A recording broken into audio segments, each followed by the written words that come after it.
आज का पहला पाठ उत्पत्ति ग्रंथ अध्याय 37 पद संख्याएं 3 से 4, 12 से 13, 17 से 28।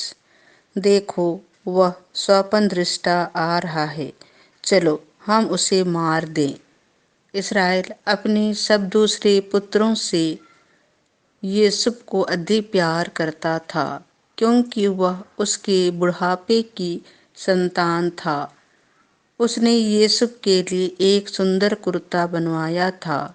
उसके भाइयों ने देखा कि हमारा पिता हमारे सब भाइयों से यूसुफ को अधिक प्यार करता है, इसीलिए वे उससे बैर करने लगे और उससे अच्छी तरह बात भी नहीं करते थे। यूसुफ के भाई अपने पिता की भेड़ बकरियां चराने सिक्किम गए थे। इसराइल ने यूसुफ से कहा, तुम्हारे भाई सिक्किम में भेड़ें चरा रहे हैं, मैं तुमको उनके पास भेजना चाहता हूँ। उसने उसको उत्तर दिया, जो आज्ञा। उस व्यक्ति ने उत्तर दिया।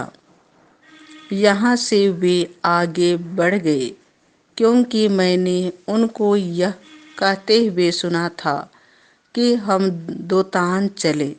यूसुफ अपने भाइयों की खोज में निकला और उसने उनको दोतान में पाया।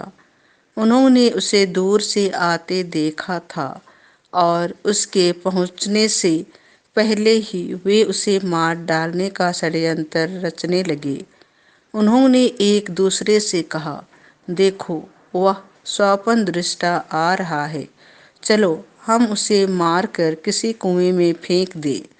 हम यह कहेंगे कि कोई हिंसा पशु उसे खा गया है, तब हम देखेंगे कि उसके स्वप्न उसके किस काम आते हैं।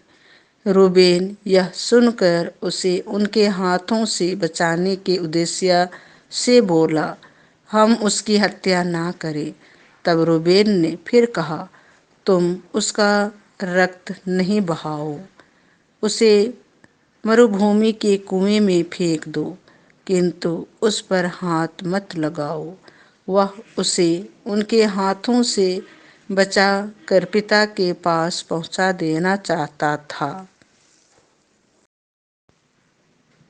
इसीलिए ज्यों ही यूसुफ अपने भाइयों के पास पहुंचा, उन्होंने उसका सुंदर कुर्ता उतारा और उसे पकड़कर कुएं में फेंक दिया। कुआं सूखा हुआ था, उसमें पानी नहीं था।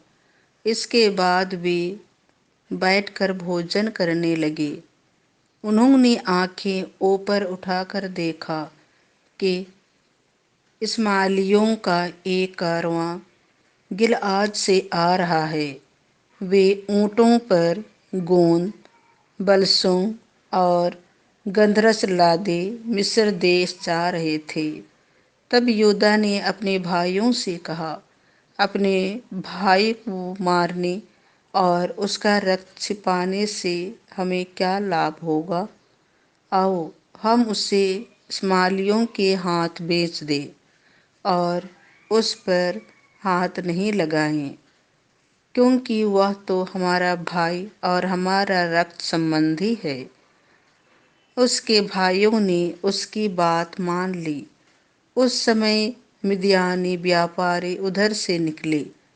उन्होंने यूसुफ को कुएं से निकाला और उसे चांदी के 20 सिक्कों में इस्माइलियों के हाथ बेच दिया और वे यूसुफ को मिस्र देश ले गए। यह प्रभु की वाणी है। संतमती के अनुसार पवित्र सुसमाचार अध्याय 21 पद संख्या 33 से 43, 45 से 46। यह तो उत्तराधिकारी है, चलो हम इसे मार डालें। यीशु ने महायाजकों और जनता के नेताओं से कहा, एक दूसरा दृष्टांत सुनो। किसी जमींदार ने दाख की बारी लगवाई, उसके चारों ओर घेरा बनवाया, उसमें रस का कुंड खुदवाया और पक्का मचान बनवाया। तब उसे असामियों को पट्टे पर देकर वह प्रदेश चला गया। फसल का समय आने पर उसने असामियों के पास अपने नौकरों को भेजा, जिससे वे फसल का हिस्सा वसूल करें। किंतु असामियों ने उसके नौकरों को पकड़कर उनमें से किसी को मारा पीटा, किसी की हत्या कर दी और किसी को पत्थरों से मार डाला। इसके बाद उसने पहले से अधिक नौकरों को भेजा और असामियों ने उनके साथ भी वैसा ही किया। अंत में उसने यह सोचकर अपने पुत्र को उनके पास भेजा कि वे मेरे पुत्र का आदर करेंगे।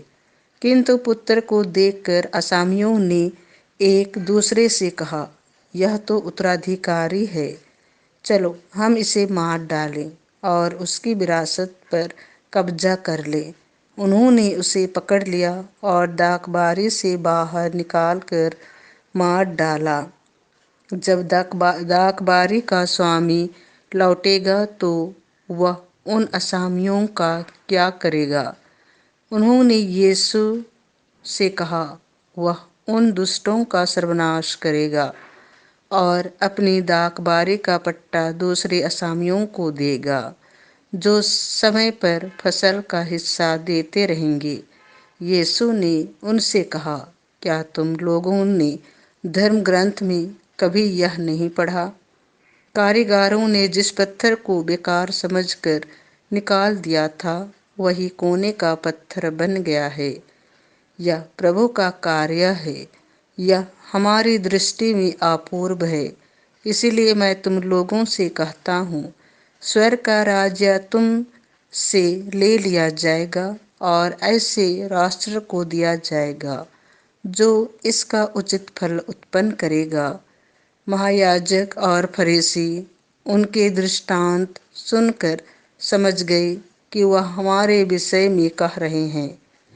वे उन्हें गिरफ्तार करने का उपाय ढूंढने लगे, किंतु वे जनता से डरते थे, क्योंकि वह यीशु को नबी मानती थी। यह प्रभु का सुसमाचार है।